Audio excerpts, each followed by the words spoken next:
नमस्कार।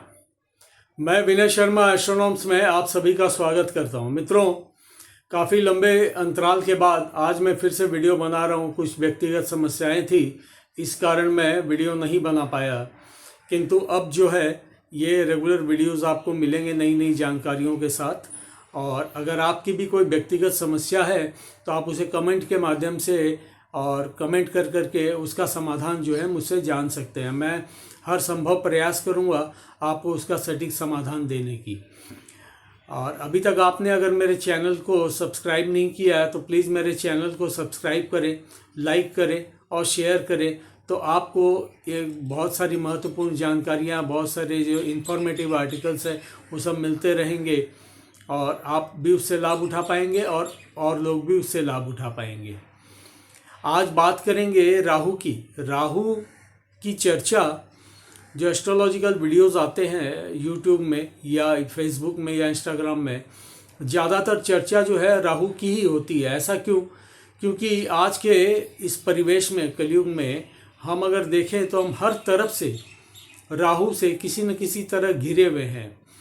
कारण कि कुछ भी ना हो तो मोबाइल फ़ोन तो सबके पास रहता है हाथ में, लाइट है, पंखा है, बिजली है, टीवी है, टीवी के माध्यम से।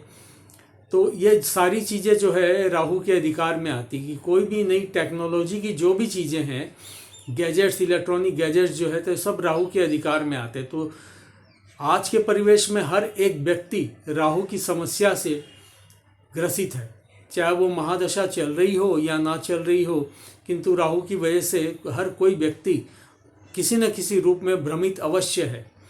तो इसी को लेकर के एक कुछ अच्छे उपाय मैं आपको बताऊंगा और कुछ लक्षण है ऐसे जिनसे आप जान सके कि राहु से ग्रसित व्यक्ति अगर होगा तो उसको कैसे हम पहचान सकते हैं।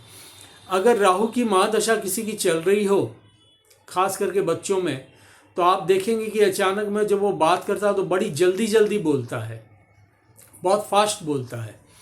और इसके अलावा अच्छे को बुरा और बुरे को अच्छा लोग समझने लगते हैं। एडवाइस किसी की मानते नहीं।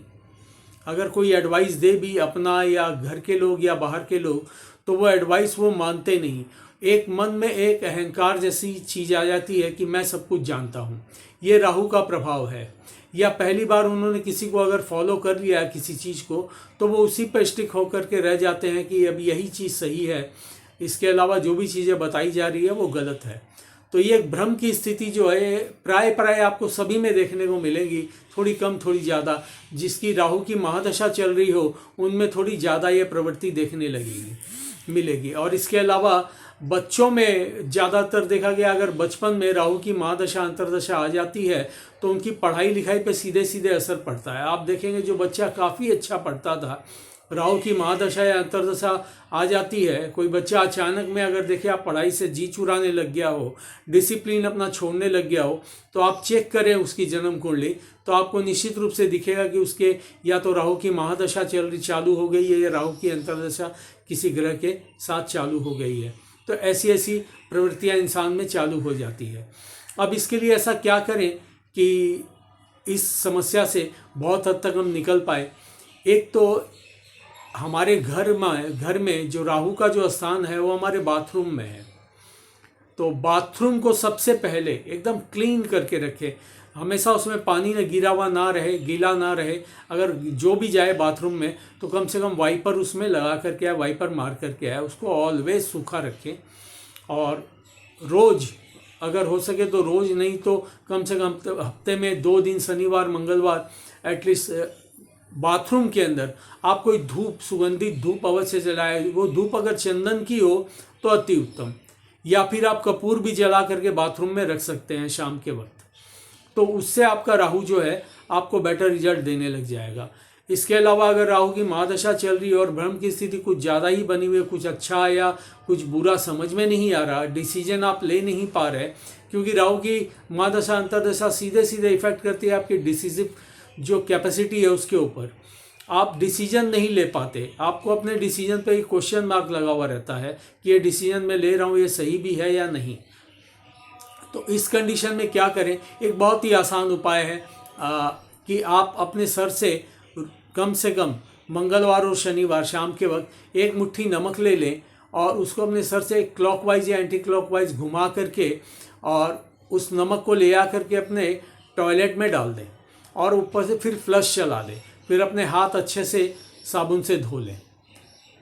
और दूसरा बहुत बढ़िया उपाय, अगर बच्चा है कोई और उसका पढ़ाई लिखाई में मन नहीं लग रहा, डिसिप्लिन भी वो धीरे धीरे छोड़ रहा है और डिसिप्लिन पहले ऐसा नहीं है, बात भी नहीं सुन रहा, तो आप थोड़े से मोर पंख ले आएँ बाज़ार से और मोर पंख को पहले भगवान श्री कृष्ण को अर्पण करके उसके बाद या हो सके तो उसके तकिए में रख की खोली के अंदर डाल दें सोते वक्त, या फिर आपके ऊपर जो सीलिंग फैन है उसके ऊपर एक एक पंख किसी चीज़ से आप चिपका दें, सेलो टेप के माध्यम से या किसी और चीज़ से।